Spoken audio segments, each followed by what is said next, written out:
wonten ing sasana rinengga Suramojo pinanganten saripit kanggenya tumuju wonten ing sasana rinengga kapit kadhik dening ingkang Rama lan Ibu mawi sindur kang dumadi saking dwi warna ananging warna reta dalam seta reta wis ngarani warna putih seta wis ngelon tendaro Suramojo pinanganten saripit kanggenya tumuju wonten ing sasana rinengga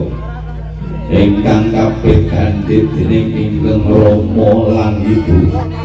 mawi sindur kang dumadi saking dwi warna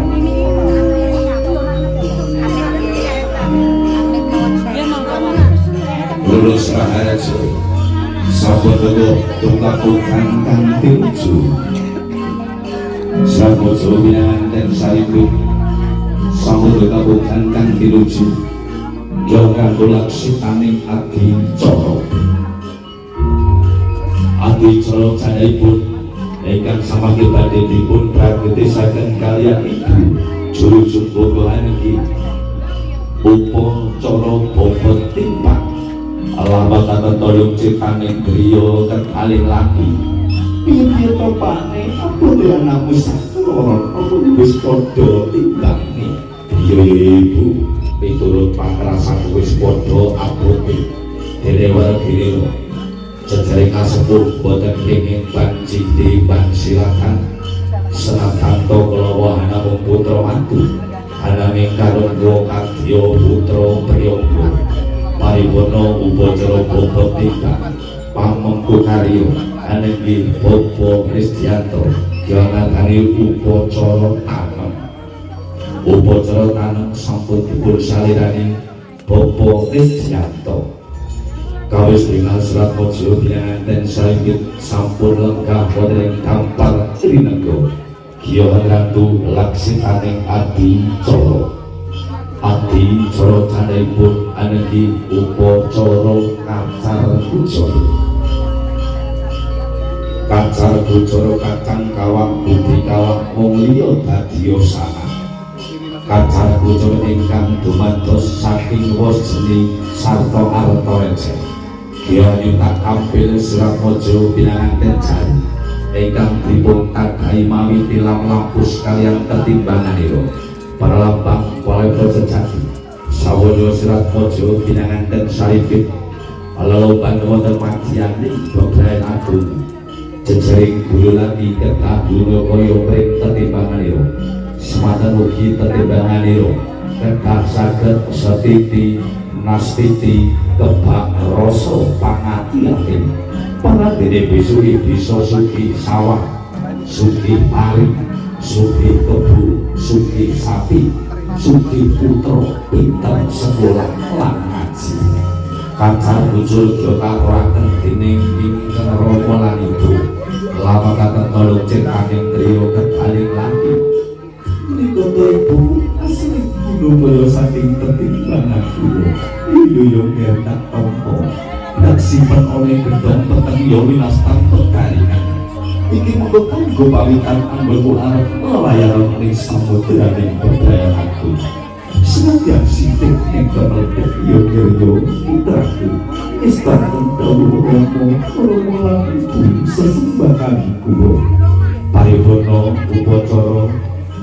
kacar kujana. Ibu Juru Sumbaga Gya badhe amratitisaken adicara jagdipun. Adicara jagdipun ingkang winastan upacara dolangan utar dahar kalimat. Dene ora diniro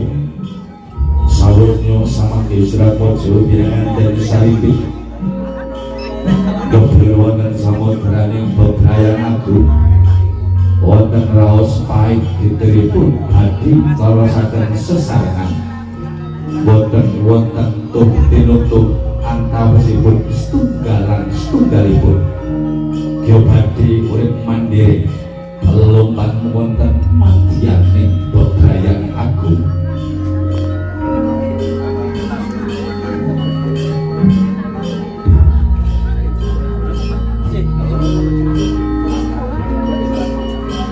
Paripurna upacara dolangan utawi dahar kalimat Surapaja pinanganten saripit Gya munjuk sesarengan. Cinarita duwe muni ingkang dipun munjuk Surapaja pinanganten saripit anenggi toya degan ingkang nembe wong sepisanan. Dene ora diniro sawetara Surapaja pinanganten saripit lompat wonten madyaning bebrayan agung enggal kaparingan momongan utawi putra lan momongan utawi putra kula wau saged migunani tumraping bangsa negara lan agama mandhapipun wonten ing kulawarsa ingkang amung karya anenggi Ibu Bapa Resdiyanto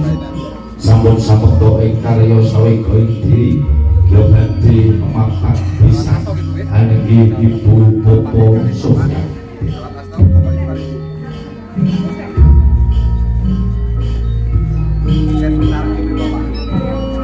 Kunjung madhepun pepunden catur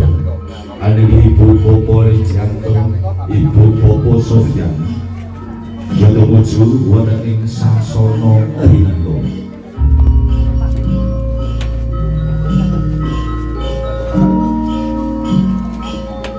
Adicara mapak pisan sampun paripurna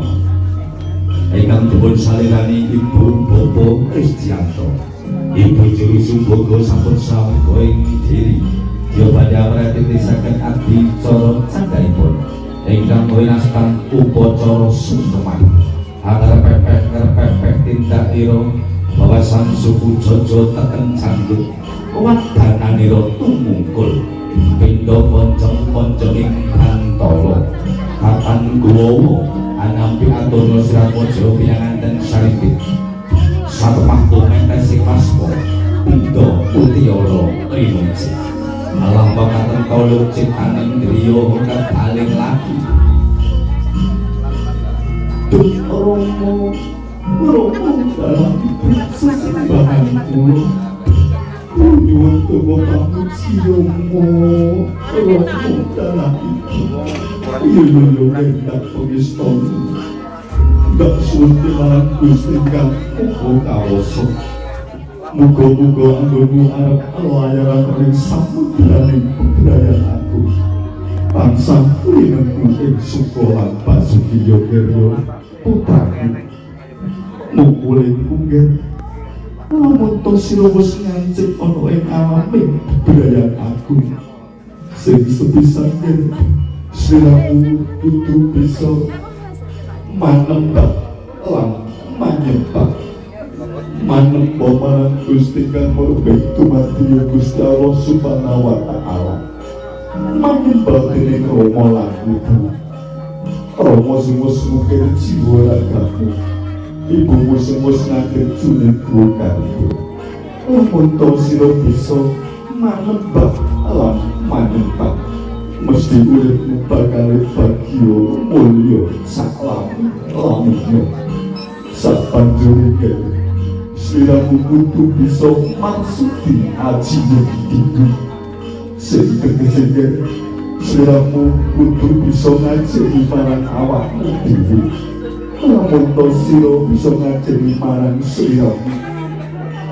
wong liya bakal ngajeng marang sliramu para winasis ngendika yen panjenengan diri saka lati panjenengan salira saka busana sabanjuripun sliramu kudu bisa mandika sing tegese mandika yen sliramu aja duwe watak adikan adikku adikku sapa sira sapa ingsun lamun to sira landhep aja nakomi lamun to sira dhuwur aja ngukuli lamun to sira banteng aja disiki yo sabanjuripun sliramu kudu bisa mampu Kesempatan kau perumulan sesembahan kulo satu panatiku perumulan itu pada kulo kestohan Paripurna sirah mojo kenangan sarikil kami nyuwun temu pamuji kalian pepungken catur sinegeng Pantio Kang Junodro kawis tinggal surat mojo bilangan dan sarikil sampun juwen cacar kakang juru syuting sampun samekta ing karya siya gawe diri